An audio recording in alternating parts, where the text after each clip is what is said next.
율법에서 복음과 성령으로 갈라디아서 4장 5장 모든 사람은 종이 아니라 하나님의 자녀가 되어야 합니다. 갈라디아서의 핵심은 예수님을 믿음으로 율법과 죄로부터 자유를 얻는다는 것입니다. 갈라디아서 5장 1절은 이렇게 말씀합니다. 그리스도께서 우리를 자유롭게 하려고 자유를 주셨으니 그러므로 굳건하게 서서 다시는 종의 멍에를 매지 말라.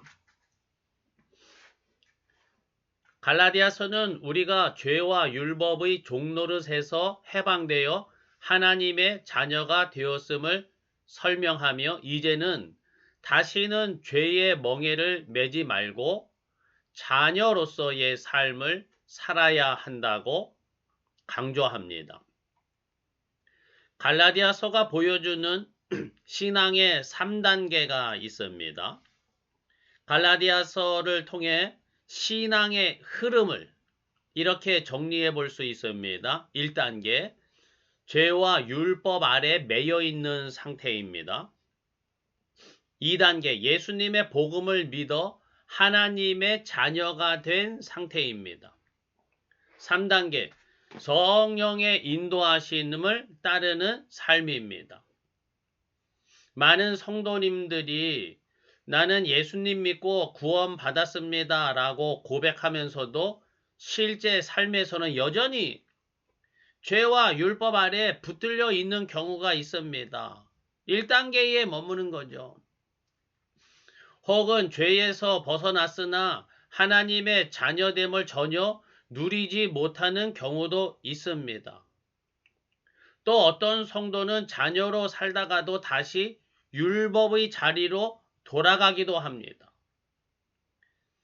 신앙의 3단계를 이해하고 앞으로 나아가시기 바랍니다. 갈라디아서 5장 1절 다시는 죄의 멍에를 매지 말라고 합니다.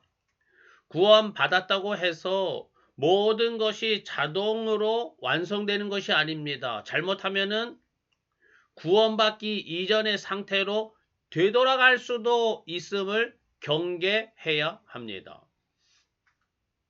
또 구원받은 자리에 머무는 것으로 충분하지 않습니다. 하나님 나라의 삶을 향해서 끊임없이 나아가지 않으면 다시 죄와 율법의 멍에가 우리를 붙잡을 수 있습니다. 신앙의 3단계를 늘 묵상하며 앞으로 나아가기 바랍니다. 1단계는 죄와 율법 아래에 매여 있는 상태입니다. 왜 하나님은 죄 아래에가 아니라 죄와 율법 아래에 있게 하셨을까요?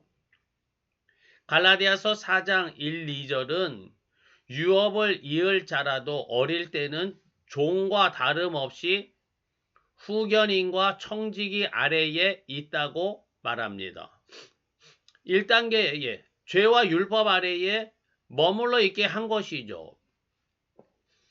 갈라디아서 3장 23절은 믿음이 오기 전에 우리는 율법 아래에 매인 바 되고 계시될 믿음의 때까지 갇혔느니라. 하여튼 1단계 죄와 율법 아래에 갇혀 있는 이러한 단계에 놓여 있습니다. 죄 아래 매인 것은 당연하지만 왜 율법 아래에 매이게 하셨을까요? 율법도 하나님의 뜻인데 무엇이 문제일까요? 율법에는 양면성이 있기 때문입니다. 율법의 양면성. 율법은 죄를 드러내면서 동시에 하나님을 보여줍니다.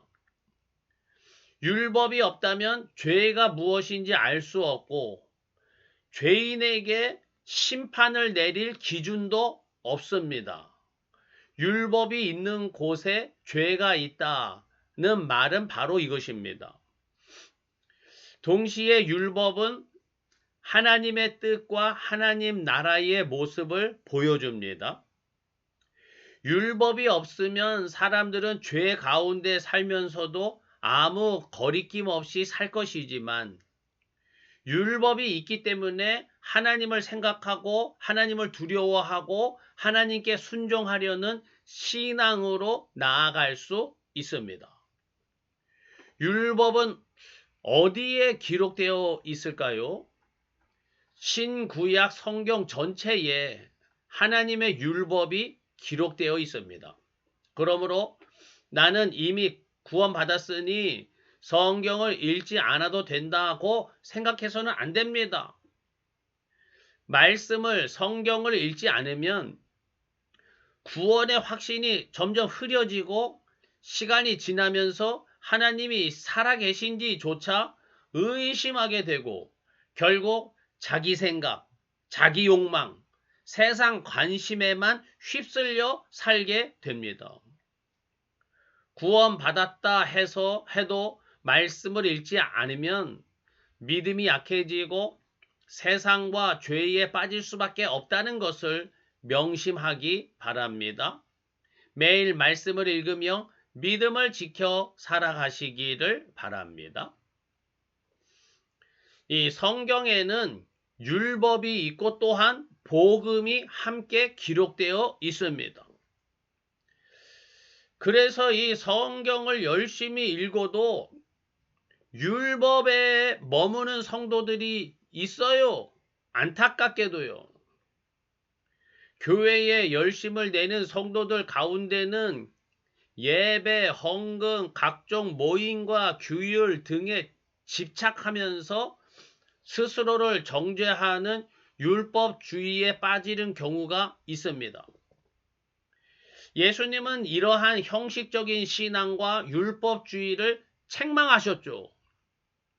그런데 안타깝게도 어떤 성도들은 성경을 많이 읽을수록 복음 대신 율법적 종교 행위로 더 깊이 빠져드는 문제가 발생합니다. 성경을 읽을 때 율법과 복음을 분별해야 합니다.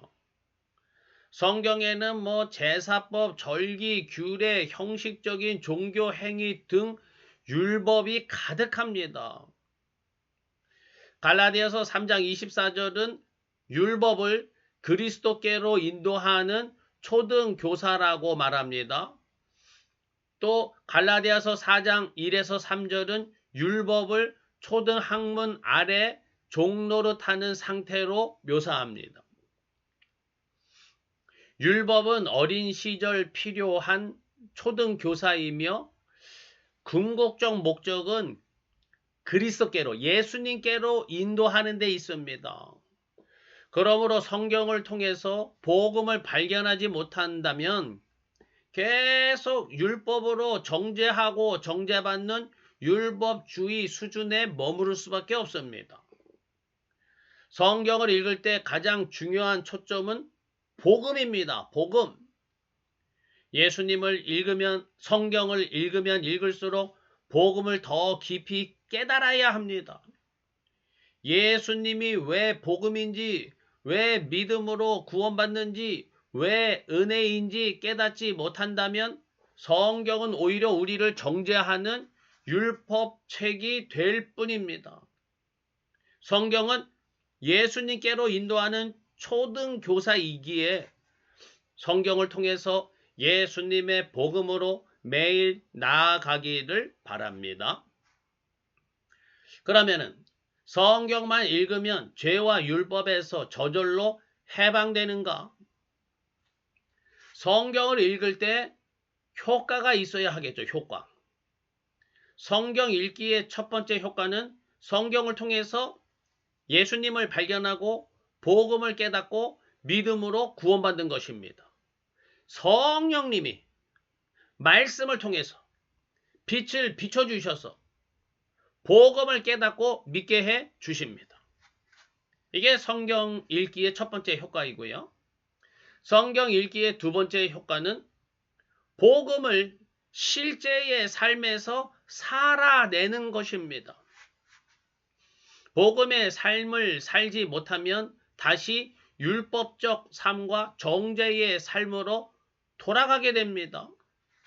그러므로 말씀과 함께 성령님의 역사하심이 있어야 복음의 삶을 살 수 있습니다. 성경을 읽을 때 복음에 집중하고 또한 성령님의 인도하심을 구해야 합니다. 성경을 읽을 때 예수님의 복음을 더 깊이 깨닫게 해달라고 기도하십시오. 그리고 예수님의 복음이 나의 실제의 삶에서 드러나도록, 사라지도록 성령님의 인도하심을 구해야 합니다. 갈라디아서 5장 18절 말씀. 너희가 만일 성령의 인도하시는 바가 되면 율법 아래 있지 아니하리라. 성령의 인도하심을 받으면 율법에서 해방되어 복음의 삶을 살 수 있습니다. 그렇다면 성령의 인도하심은 어떻게 받을 수 있을까요?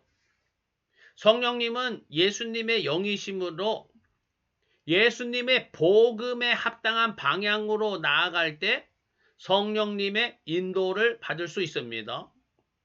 복음이 아니라 기복주의, 영지주의, 신비주의, 율법주의에 빠져 있다면은 성령님의 인도와 충돌할 수밖에 없습니다. 내가 지금 복음의 방향으로 가고 있는지 늘 분별해야 하겠습니다. 또한 성령님의 인도하심을 받으면 성령님과 인격적으로 소통하여야 합니다. 성령님은 인격적으로 우리와 소통하시면서 인도하십니다. 성령님은 우리의 보혜사입니다. 우리를 가르쳐 주시고 우리를 보호해 주시고 우리를 인도해 주시고 우리에게 은혜 주시고 우리를 격려하시고 위로하시고 우리를 깨우쳐 주시는 우리의 보혜사이십니다. 우리가 나 스스로 복음을 깨닫고 나 스스로 복음으로 살아낼 수 있는 것이 아닙니다. 성령님이 인도하시기 때문에 가능한 것입니다. 그러므로 우리가 해야 할 첫 번째 일은 성령님께 인도하심을 구하는 것입니다. 성령님의 이름을 부르세요. 나의 보혜사, 나의 성령님.